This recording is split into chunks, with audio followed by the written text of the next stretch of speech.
ditakdirkan oleh Allah untuk meninggal. Secara fisik beliau meninggal, tapi secara ruh beliau itu masih hidup. Maka kita ketika bertawasul kita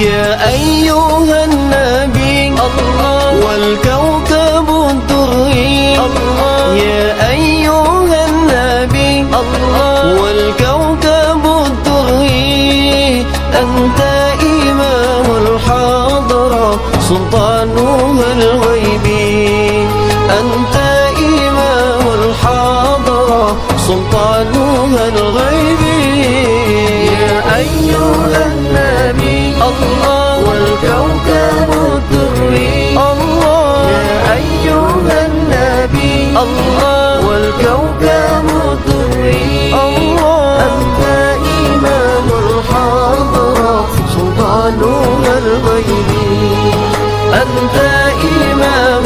Kemarin sudah kita singgung ya sedikit tentang bagaimana Rasul sampai di kota Madinah itu beliau singgah kurang lebih 4 hari di kampung bernama Kampung Quba. Kemudian beliau membangun sebuah masjid yang pertama yaitu adalah Masjid Quba.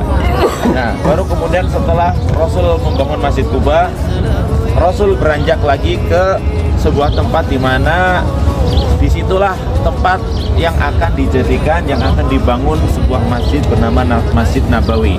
Beliau membawa untanya, para sahabat itu sudah menawarkan, sudah nih kami rela menghibahkan tanah kami, rela mewakafkan tanah kami untuk dipakai dalam pembangunan masjid. Itu ternyata Rasul lebih memilih biarkan unta saya yang bernama Qaswa itu memilih sendiri, berjalan sendiri hingga nanti unta saya itu berhenti di suatu tempat, maka disitulah akan saya bangun Masjid Nabawi. Nah, singkat cerita, unta yang tadi dimiliki Rasul yaitu bernama Qaswa turun ataupun setelah berjalan keliling kampung. Sana. Oh ya, yaudah.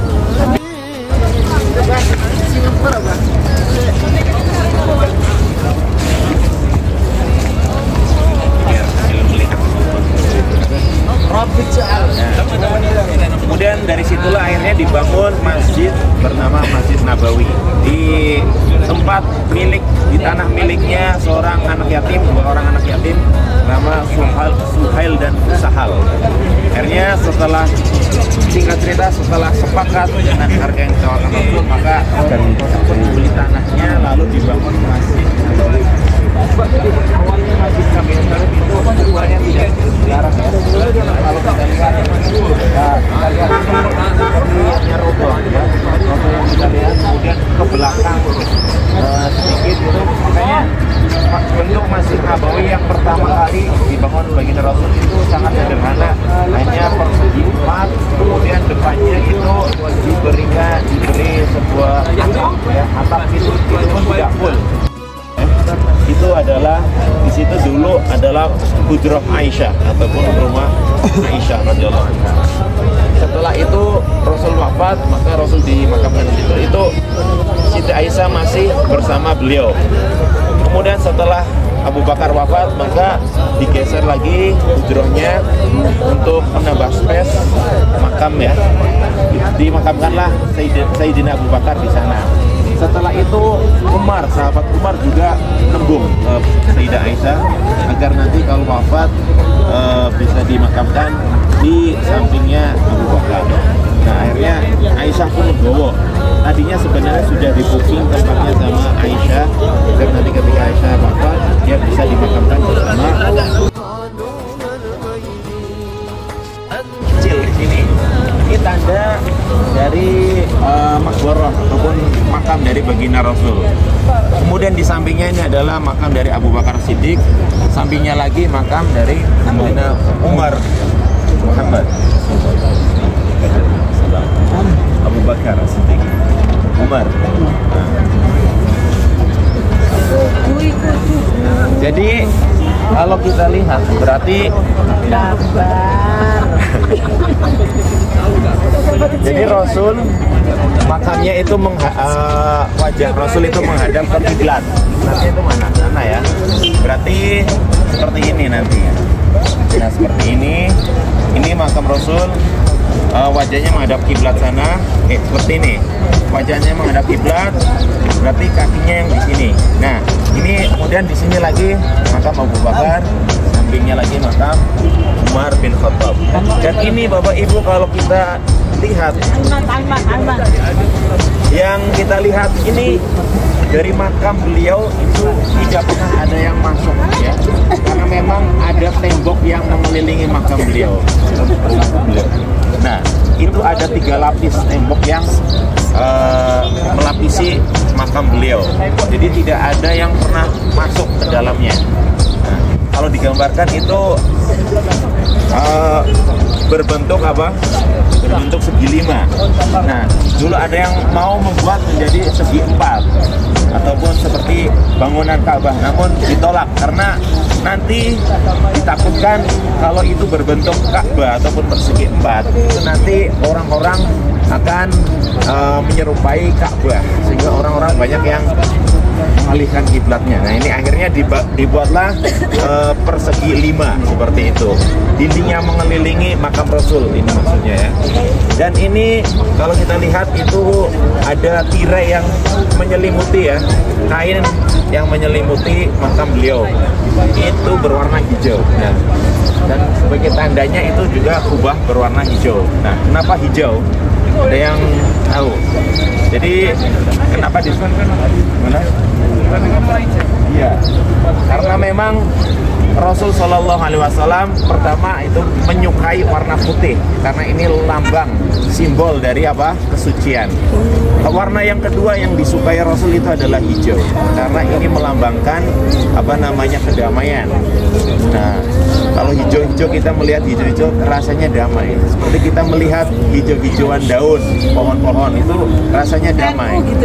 NU juga hijau. Nah, makanya inilah warna yang disukai Rasul. Jadi maka salah satu buktinya ketika Rasul mau hijrah ke Madinah, maka Rasul digantikan posisi tidurnya ketika itu warna selimut beliau itu warnanya hijau.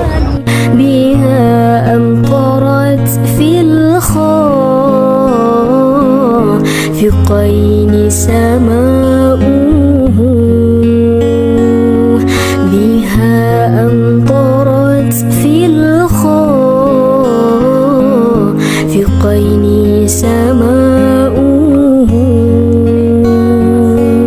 wa mashhudu ahlil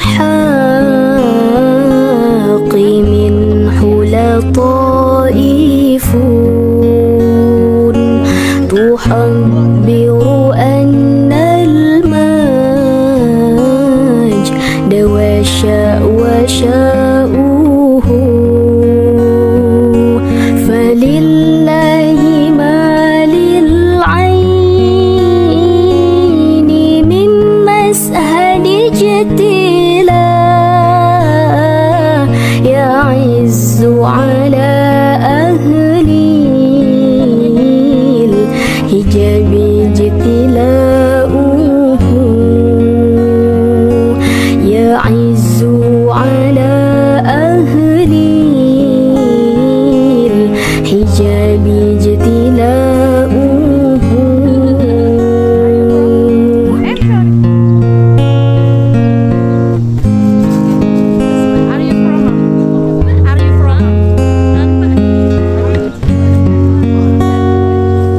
أيا نازها عني ومسكنه الحاشا أجيب ما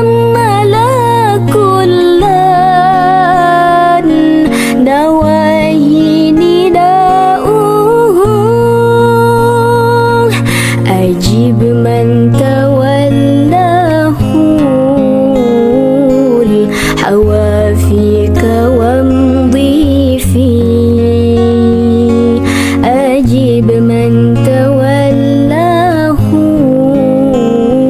الحوافيك وامضي فيه.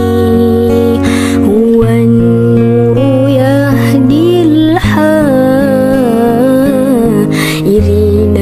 ضياؤه، وفي الحشر ظل المرسلين لواؤه. Kita lihat di sini atapnya ini sedang mekar.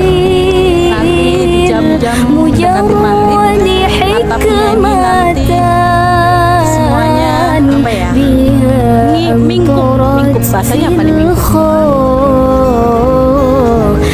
Muncup ya. Mbak Salma, bahasa mingkup apa Mbak?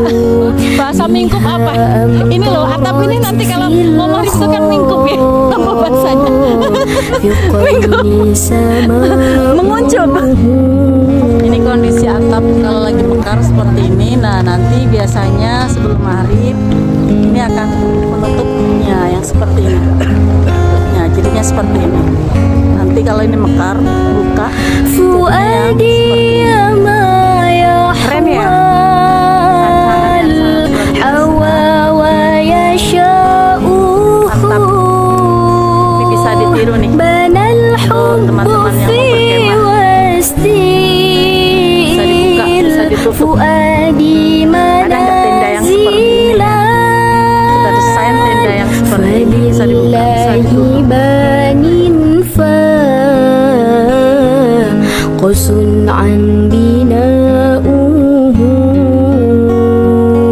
فلله بان فقص عن بناؤه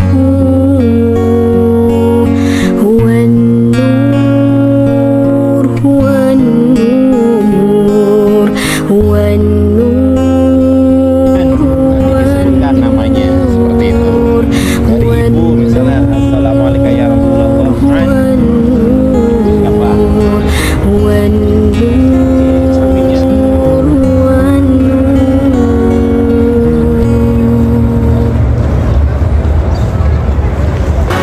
أنت نور الله فجرا جئت بعد العسر يسرا ربنا أعلاك قدرا يا إمام الأنبياء أنت في الوجدان حي أنت للعينين ضي أنت عند الحوض